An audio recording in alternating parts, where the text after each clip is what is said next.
Todos os homens têm, por natureza, desejo de conhecer. Sinal disso é a estima dos sentidos. Com esse discurso, Aristóteles nos diz que a humanidade anseia pelo conhecimento. E é por meio da visão, da audição, do olfato, do paladar e do tato que interpretamos o mundo, criamos memória e desenvolvemos arte e ciência.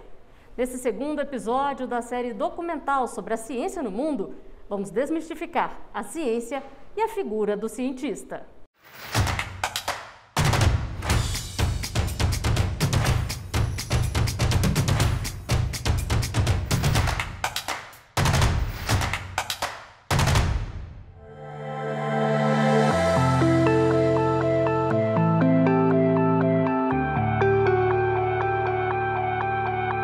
É importante observarmos que a ciência não é aquela coisa distante do cientista de jaleco branco no laboratório.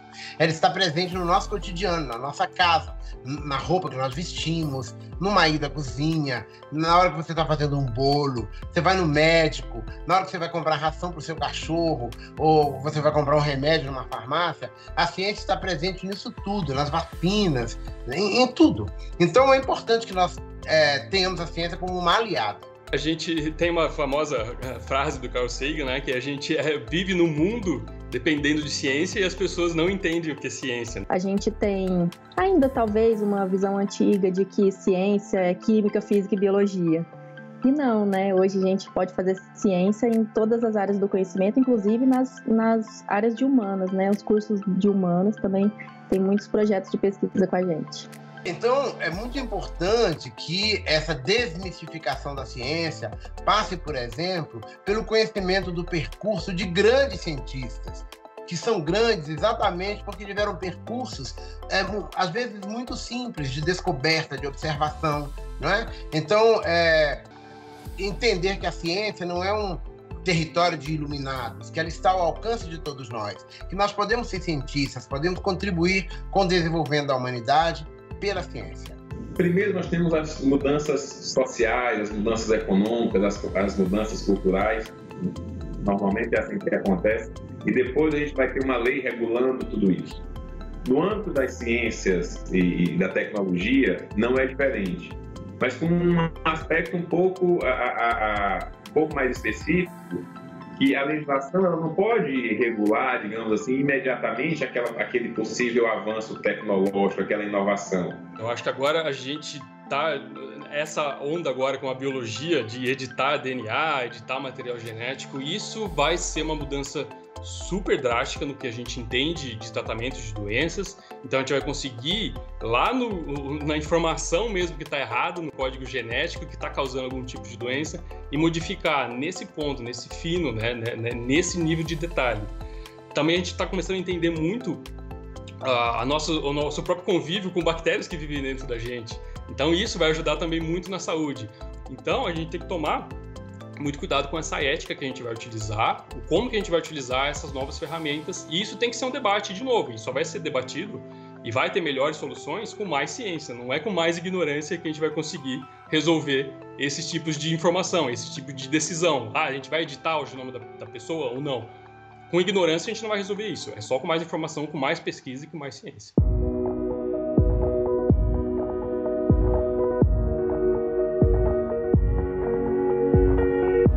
É preciso, então, que as nossas políticas públicas de promoção da ciência e da tecnologia se abram, sobretudo, para a inclusão das minorias. O nosso país é caracterizado por um desenvolvimento excludente, em que muitas minorias estão fora do alcance das políticas públicas. No caso aqui da ciência, que a gente está falando de ciência, é importante citar a histórica exclusão das mulheres no processo de ciência e tecnologia, né? Nós temos grandes cientistas que devem servir de exemplo para as meninas. Precisamos de mulheres e meninas na ciência. Precisamos incluir as minorias, que às vezes são apenas minorias simbólicas, mas do ponto de vista numérico, constituem o grande volume da população brasileira. Bom, eu acho que como mulher, eu posso dizer que acho que a ciência durante muito tempo ela teve uma participação masculina muito maior do que feminina, né? Infelizmente. Então, Acho que as mulheres foram conquistando esse espaço dentro da ciência, reconhecidas também como cientistas, mais recentemente.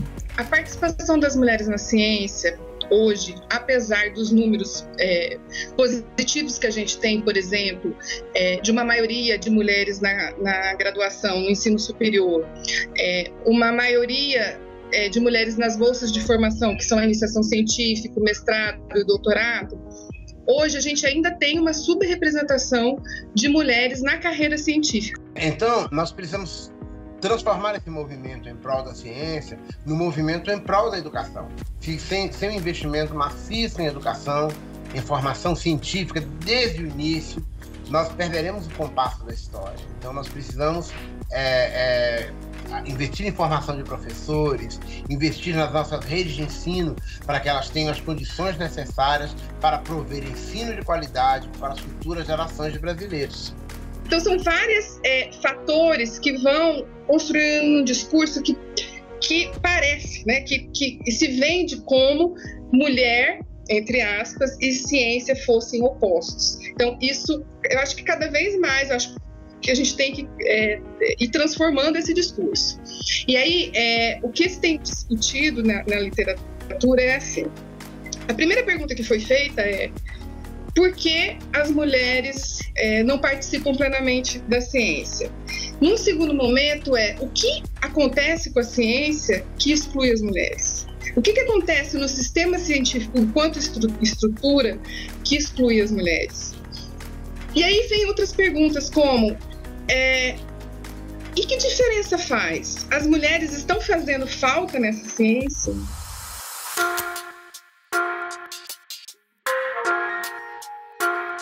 O início da minha trajetória, ela vai... mas quando eu era criança, tinha o sonho de ser cientista.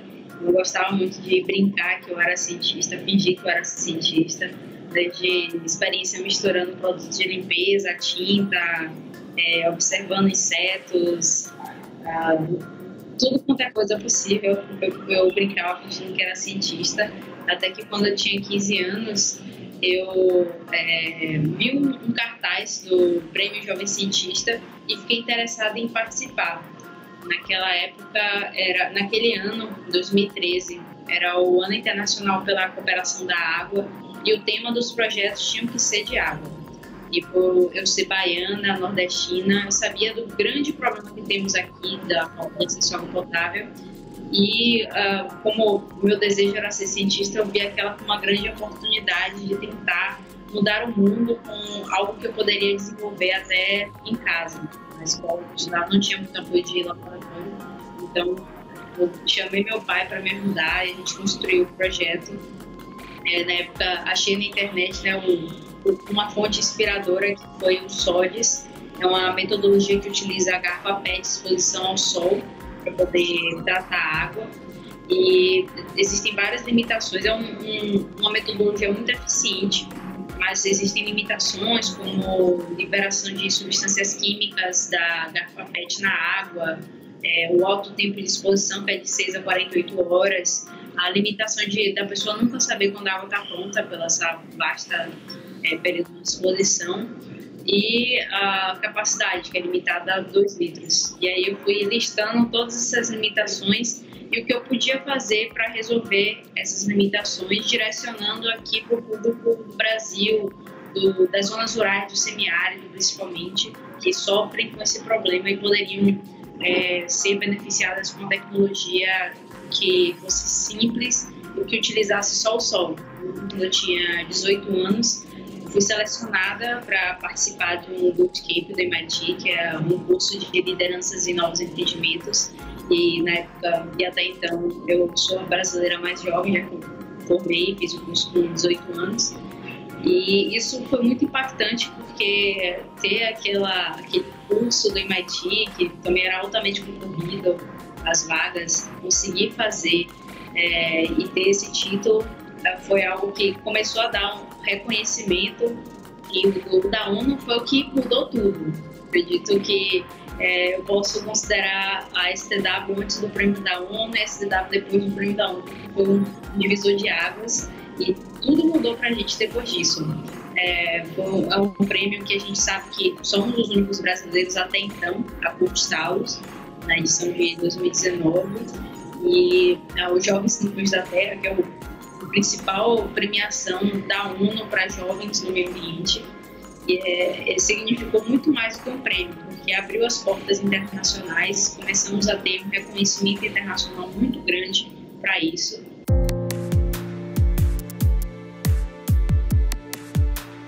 Eu comecei na robótica com 14 anos e eu era muito tímida. Eu ainda sou um pouco tímida, mas, nossa, eu era muito. Então, tipo assim, eu enxergava que eu estava perdendo muitas oportunidades.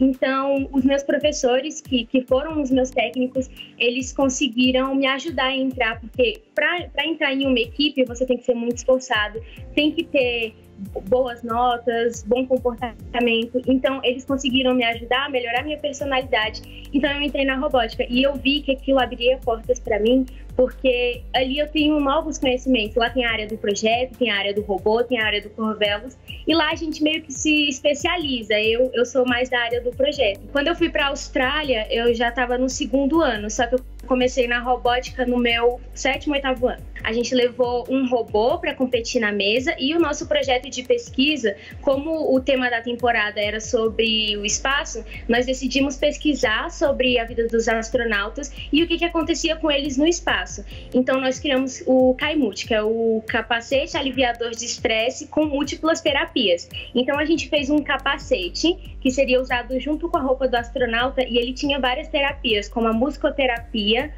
cromoterapia e reflexoterapia. Então a gente juntou tudo isso em um único capacete para aliviar o estresse dos astronautas. E eu fiz parte da equipe Albatroid nas temporadas Into Orbit e City Shaper da competição First Lego League. Eu comecei na equipe, eu tinha 12 anos, mas como eu falei, desde os 10 eu já fazia robótica, desde os 9 por aí, mas na equipe mesmo para desenvolver os projetos eu entrei com 12. Eu lembro de uma coisa muito legal que a gente teve uma aula de ciências que a gente estava aprendendo sobre o sistema solar. Aí na aula de robótica a gente foi e realmente construiu o sistema solar, né, com o Sol e a Terra girando ao redor, então foi muito interessante. Então a gente tem esse incentivo dos professores, né?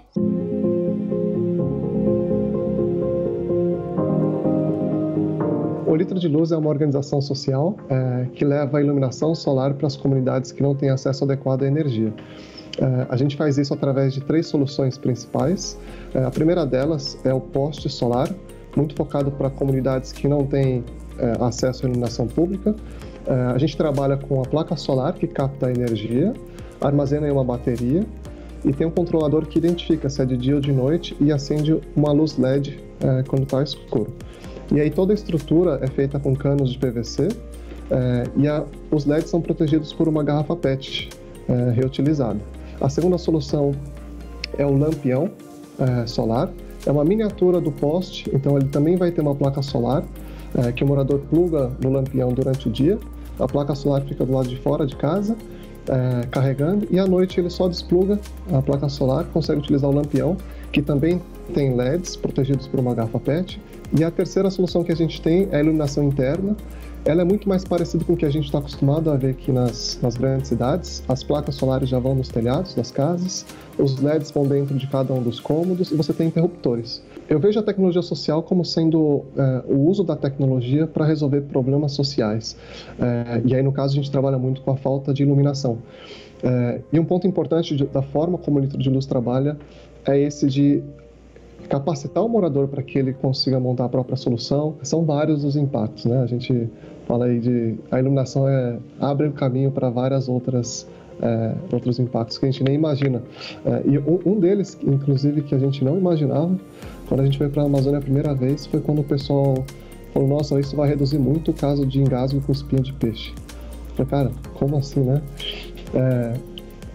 É incrível, mas o pessoal come, né, os peixes pequenininhos à luz de vela, e existiam muitos casos onde as crianças engasgavam com peixe e o posto de saúde são horas de distância, né? E isso reduziu drasticamente. Então, coisas que a gente nem imagina, né?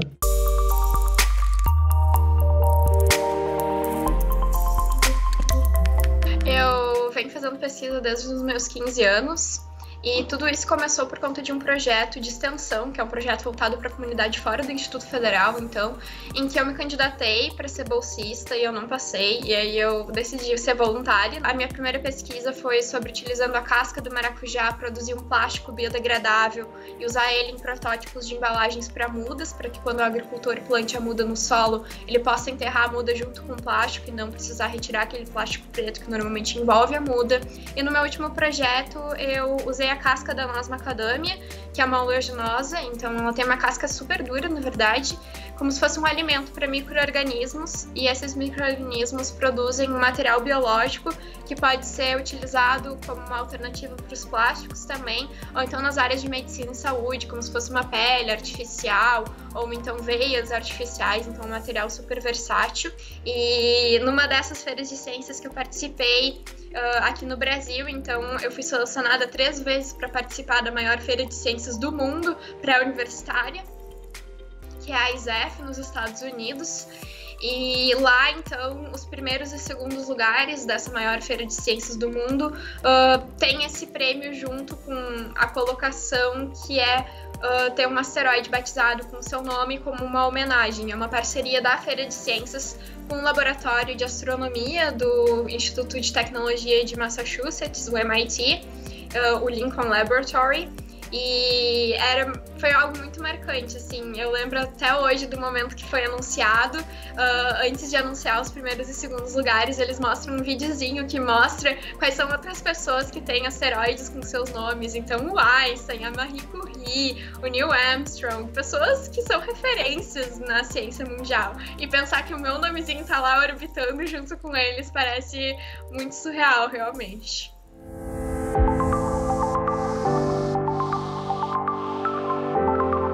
O ViNaWeb, ele se constrói de uma forma muito clássica, né? Rompendo um lugar desse modelo de projeto social que adentra o território como um pacote pronto, olhando para esse território periférico de pobreza extrema e levando algo.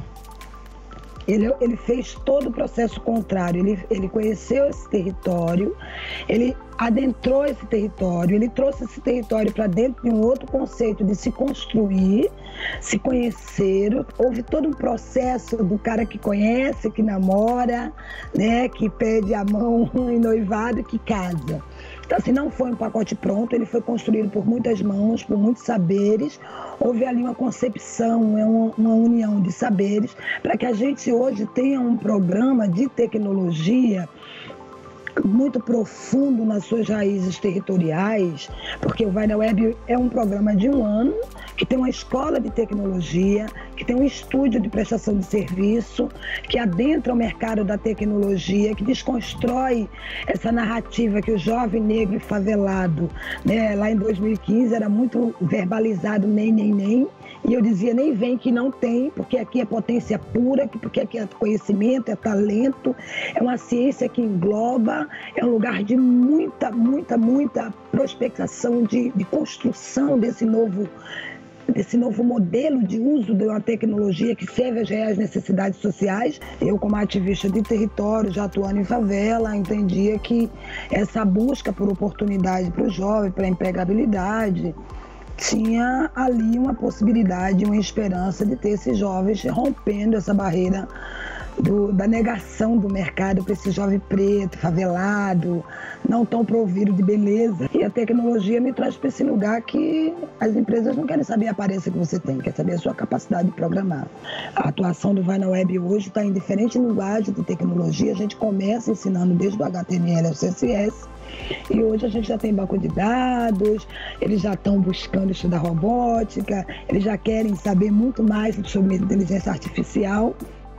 Mas eu acredito que a cereja do bolo está nesse resgate da autoestima pessoal de cada um deles, não só de estudar e mergulhar a sua mente no universo da tecnologia, porque eles já entenderam que o pensamento pode ser computacional, que eles têm esse lugar de entender um algoritmo, de desenhar uma linha de código, de fazer com que essa linha de código se torne uma tela, e que essa tela vai ser vista por milhões de pessoas no mundo.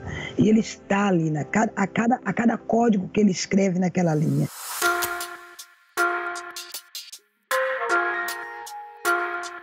eu nasci com uma condição, uma má formação congênita e, assim, desde criança eu nunca tive muita dificuldade em fazer a maior parte das coisas do dia a dia, né? Até eu lembro que meu pai, quando eu tinha uns 8 anos, meu pai perguntou se eu queria alguma prótese, alguma coisa assim, e eu falava pra ele que não me interessava, porque pra mim não fazia falta mesmo. Só que alguma coisa me fez querer, assim, acho que pra melhorar mais a minha aparência, assim, eu quis comprar. Minha ideia principal era comprar uma prótese, não era criar uma. Aí eu fui ver as disponíveis no mercado. Eu fui em uma loja, uma empresa aqui de Curitiba, bem famosa, mundialmente famosa, e eu fui pesquisar lá, eu fui ver os preços, né, das próteses e o que elas eram capazes de fazer. Só que deparei com preços, assim, eram 100 mil, 150 mil reais uma prótese de braço. Então, em 2017, eu comecei a pesquisar eletrônica básica, assim, para ver se era possível, talvez, criar algo parecido com uma prótese para poder me ajudar. E eu fui pesquisando sozinho, lendo livros, apostilas, vídeos, tudo assim, durante um ano. E depois de um ano que eu me vi preparado para conseguir pelo menos montar um protótipo que fosse funcional, aí eu comecei a comprar os componentes, comecei a pesquisar mais, a aprender sobre impressão 3D, até conseguir um protótipo final, né, que desse para começar a me auxiliar assim. Então, ela é toda impressa em 3D. Os tendões que puxam os dedos, linha de pesca, linha de nylon normal, elas são presas a um servomotor que, acionado por um microcontrolador, faz um movimento a partir do impulso muscular que eu envio através desse microchip aqui. Tudo que eu tentava fazer eu conseguia, porém não, por motivos óbvios, não como uma pessoa que tem 2 braços consegue. Por exemplo, eu sei tocar violão, eu toco bateria, eu jogo videogame, eu faço a maior parte da bicicleta, eu dirijo, né? Faço a maior parte das coisas que as pessoas normais, né, com os 2 braços, conseguem fazer. Só que eu não consigo tirar 100%, eu não conseguia tirar 100%. Hoje, graças à prótese, eu consigo um pouco mais.